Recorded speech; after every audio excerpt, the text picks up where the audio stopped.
Hello everyone, in this section we are going to discuss about the area and perimeter of a circular ring and sector of circle.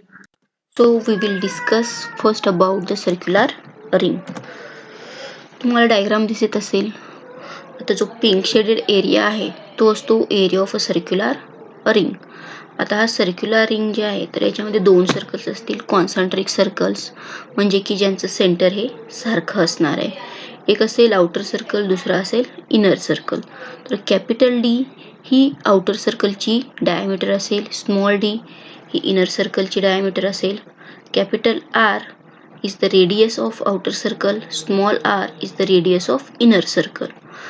आता inner circle आणि outer circle radius यांचा जर आपण difference घेतला तर ते असेल thickness of the circular ring. म्हणजे सर्क्युलर रिंग काय, हा एक एरिया आहे जो एनक्लोज झालेला आहे in between the two concentric circles. So area of a circular ring is the enclose in between the two concentric circles. तर आपल्याला perimeter of circular ring calculate करायचे असेल तर त्यासाठी सूत्र असेल P is equal to 2π into bracket capital R plus small r. आता हे कसं आलेलं आहे, जर तुम्ही आउटर सर्कल घेतला तर आउटर सर्कलची परिमिती असेल किंवा पेरिमीटर असेल 2πr, कॅपिटल R असेल इथे. आणि जर इनर सर्कलचे घेतले तर तीही 2πr असेल, स्मॉल r असेल इथं. या दोन्हीचं ॲडिशन केलं तर आपल्याला सर्क्युलर रिंगची पेरिमीटर मिळेल. So P is equal to 2π into bracket capital R plus small r. नाव the area of a circular ring. आता हा एरिया किती आहे, A is equal to π into bracket capital R square minus small r square. आता हा कसा आलेला आहे, जर तुम्ही आउटरचा सर्कल कन्सिडर केला तर त्याचा एरिया असेल pi R square, capital R square असेल. आणि जर इनर सर्कल कन्सिडर केला तर त्याचा एरिया असेल pi R square, small r square असेल. आता या दोन्हीचा डिफरन्स जर घेतला तर आपल्याला पिंक शेडेड एरिया मिळेल. So the area of a circular ring is A is equal to π into bracket capital R square minus small r square. As already we know that capital R is the radius of outer circle and small r is the radius of inner circle. So this is about the circular ring. आता हे कुठं वापरलं जातं circular ring, application कुठं आहे तर तुम्ही पाहत असाल डायग्राम मध्ये दिसत आहे वॉशर. नटबोल्ट मध्ये जे वापरलं जातं वॉशर, त्याचा जो शेप असतो तर तो शेप असणार आहे सर्क्युलर रिंगचा शेप असेल. दुसरं तुम्ही पहा हॅलो सिलेंडर. तर हॅलो सिलेंडरचा जो टॉप आहे, टॉप सरफेस, तर तो सुद्धा सर्क्युलर रिंग असतो. Now next we discuss about the sector of circle. Sector of सर्कलला मराठीमध्ये वर्तुळ पाकळी असं म्हणलं जातं. तर तुम्हाला एक सर्कल दिसत असेल, त्याच्यामध्ये जो ग्रीन शेडमध्ये पोर्शन दिसत आहे, शेडेड पोर्शन, तो असेल सेक्टर ऑफ सर्कल. पिंक शेडमध्ये जो दिसत आहे तो असणार आहे सेगमेंट ऑफ सर्कल. आणि रेड कलरमध्ये तुम्हाला एक लाईन दिसत आहे, त्याला आपण आर्क असं म्हणतो. आता पाहूया ते काय काय आहे. First one is the arc. And arc is a portion of the circumference of a circle. म्हणजेच वर्तुळाच्या परिघाचा जर आपण छोटासा भाग कन्सिडर केला तर त्याला आपण कंस म्हणजेच आर्क असं म्हणतो. पुढचं असेल sector. A sector is a region bounded by two radius and an arc line between the radius. Sector काय असणार आहे, या दोन रेडियस असतील आर आणि हा आर्क यांच्यामध्ये जो पोर्शन सामावलेला आहे तर त्यालाच आपण सेक्टर ऑफ सर्कल असं म्हणतो. पुढे असेल segment of circle. A segment is a region bounded by a chord and an arc line between the chords end point. म्हणजे हा सुद्धा सर्कलचाच किंवा वर्तुळाचा काही भाग आहे, पण हा जो भाग आहे तर वर्तुळाची जीवा आणि वर्तुळाचा कंस या दोन्हीमध्ये तो सामावलेला भाग आहे.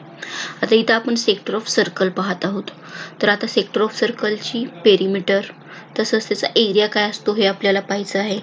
So next one is the perimeter of sector. आता पेरिमीटर म्हणजे बाउंड्री असणार आहे. आता सेक्टरच्या बाउंड्रीमध्ये काय काय आहे तर दोन रेडियस आणि L म्हणजे आर्क लेंथ असणार आहे. So P is equal to L plus 2R असेल. Next is the area of sector. आता तुम्ही जर वर्तुळ पाहिलं म्हणजे सर्कल पाहिलं तर सर्कलचा एरिया असतो पाय आर स्क्वेअर. पण आता सेक्टर काय आहे की सर्कलचा काही पोर्शन घेत आहेत. आता जर तुम्ही सर्कल बघितलं तर सर्कलची अँगल किती असतो 360 डिग्री. आणि आता सेक्टर घेतलं तर सेक्टरचा अँगल आपण इथं थिटा असं म्हणलेलं आहे. म्हणजे तो 30 असू शकतो, 60 असू शकतो किंवा 90 काहीही असू शकतो. तर आता फॉर पर्टिक्युलर थिटा आपल्याला तो फॉर्म्युला सांगायचा आहे. म्हणजे आपण असं म्हणू शकतो की 360 डिग्रीसाठी जर एरिया पाय आर स्क्वेअर असेल तर थिटासाठी किती, तर तो येईल theta upon 360 into pi R square. म्हणजेच एरिया ऑफ सेक्टर असेल theta divide by 360 into pi R square. इथं ऑलरेडी आपण पाहिलेलं आहे, L is the arc length and R is the radius of circle. आता सेक्टर ऑफ सर्कलचं application कुठे असेल, तर पिझ्झा तुम्ही नेहमीच खाता. पिझ्झा बघितला जर तो 4 सेक्शनमध्ये कट केला तर त्याला आपण क्वाड्रंट असं म्हणणार. पण 4 पेक्षा जर जास्त असेल 6, 8 तर तो जो पोर्शन असणार आहे लहान तर त्याला आपण सेक्टर असं म्हणतो. तर दुसरे एक्झाम्पल बायसिकल, सायकल सगळ्यांकडेच असते. त्याचं जर व्हील पाहिलं तुम्ही आणि त्याच्या ज्या व्हीलमध्ये ज्या काड्या बसवलेल्या आहेत तर त्यामुळे काय होतं की या सर्कलला लहान लहान पोर्शनमध्ये तो कन्वर्ट करतो त्या टायरला. तर त्या प्रत्येक पोर्शनला आपण काय म्हणणार आहेत, सेक्टर असं म्हणणार आहेत. तर हे झाले application related with the sector of. आता पुढे आपल्याला न्यूमरिकल्स पाहिजे आहेत सर्क्युलर रिंग आणि सेक्टर ऑफ सर्कलचे. So example number 1, find the distance between the boundaries and the area of the circular ring if the circumference of 2 concentric circles are 134 centimetre and 90 centimetre. आता इथं काय दिलेलं आहे की 2 कॉन्सेंट्रिक सर्कल्स आहेत यांची पेरीमीटर, सर्कम्फरन्स म्हणजे पेरीमीटर दिलेले 134 सेंटीमीटर अँड 90 सेंटीमीटर. आणि त्यांनी आपल्याला डिस्टन्स बिटवीन द बाउंड्रीज, याचा अर्थ काय की आपल्याला त्याची थिकनेस कॅल्क्युलेट करायची आहे. तसंच area of a circular ring calculate करायचं आहे. So let's solve it.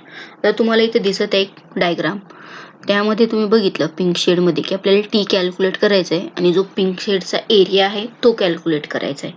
त्यासाठी आपल्याला पेरीमीटर्स गिव्हन आहेत. So given data, circumference of outer circle is 134 centimeter, circumference of inner circle is 90 centimeter. आता सुरुवातीला आपण आउटर सर्कलचा सर्कम्फरन्सचा यूज करून त्याची रेडियस कॅल्क्युलेट करूयात. बघा, so P is equal to 2 pi R असेल. इथे पी ची व्हॅल्यू ठेवूयात 134.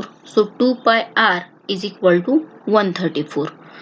तर इथून आपल्याला आर ची व्हॅल्यू कॅल्क्युलेट करता येईल. R is equal to 134 divide by 2 pi. Calculate केल्यानंतर आपल्याला व्हॅल्यू मिळालेली आहे 21.32 सेंटीमीटर. म्हणजेच आउटर रेडियस किती आहे 21.32 सेंटीमीटर. तर नेक्स्ट आपल्याला कॅल्क्युलेट करायचं आहे रेडियस ऑफ इनर सर्कल. त्यासाठी आपण सर्कम्फरन्स ऑफ इनर सर्कलचा यूज करणार आहात. So P is equal to 2 pi R. इथे पी ची व्हॅल्यू ठेवूयात 90. So 2 pi R is equal to 90. तर आर ची व्हॅल्यू कॅल्क्युलेट करायची आहे. So R is equal to 90 divide by 2 pi. म्हणजे 2 पायला बरोबर चिन्हाच्या दुसऱ्या बाजूला आपल्याला घेऊन जायचं आहे. मल्टिप्लायमध्ये असल्यामुळे ते डिवाइडमध्ये गेलेलं आहे. So R is equal to 90 divide by 2 pi आलं. कॅल्क्युलेट केल्यानंतर आपल्याला व्हॅल्यू मिळालेली आहे 14.32 centimetre.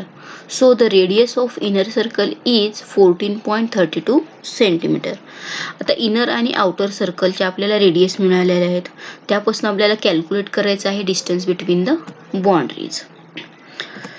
So T is equal to R minus R. आता कॅपिटल आर आणि स्मॉल आर ची व्हॅल्यू ठेवूयात. कॅपिटल आर ची व्हॅल्यू असेल 21.32 आणि स्मॉल आर ची व्हॅल्यू असेल 14.32. So T is equal to 21.32 minus 14.32. आता इथे सबट्रॅक्शन केल्यानंतर व्हॅल्यू मिळालेली आहे 7. So T is equal to 7 centimetre. म्हणजेच distance between the 2 boundaries of the circle is 7 centimetre. आता पुढे त्यांनी आपल्याला विचारलेलं आहे एरिया ऑफ सर्क्युलर रिंग. तर एरियाचं फॉर्म्युला काय असेल, A is equal to pi capital R square minus small R square. इथे व्हॅल्यूज ठेवूयात. पायची व्हॅल्यू 22/7, कॅपिटल आर ची व्हॅल्यू असेल 21.32, स्मॉल आर ची व्हॅल्यू असेल 14.32.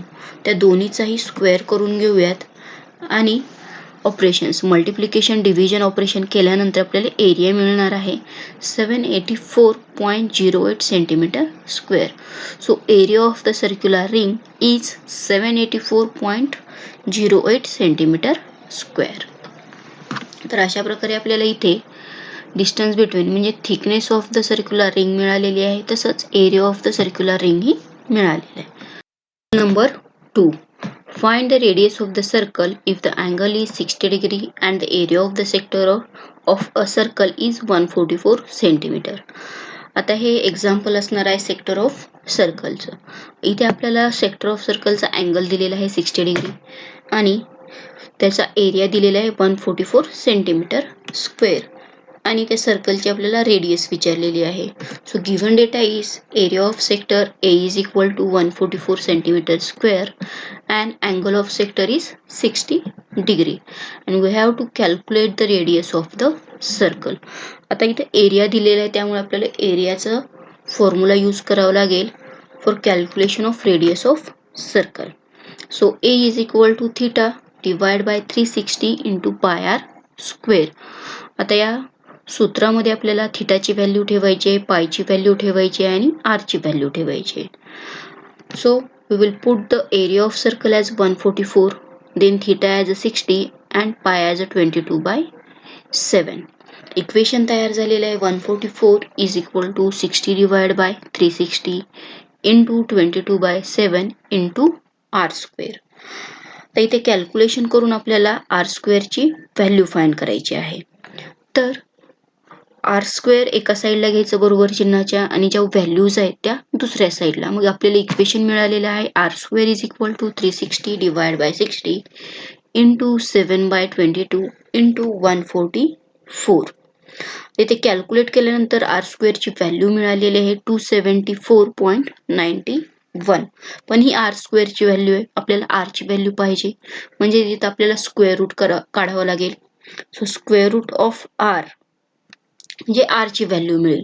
So R is equal to under root 274.91. तर 274.91 जर आपण स्क्वेअर रूट काढलं तर आपल्याला व्हॅल्यू मिळालेली आहे 16.58 centimetre. So this is the radius of the circle.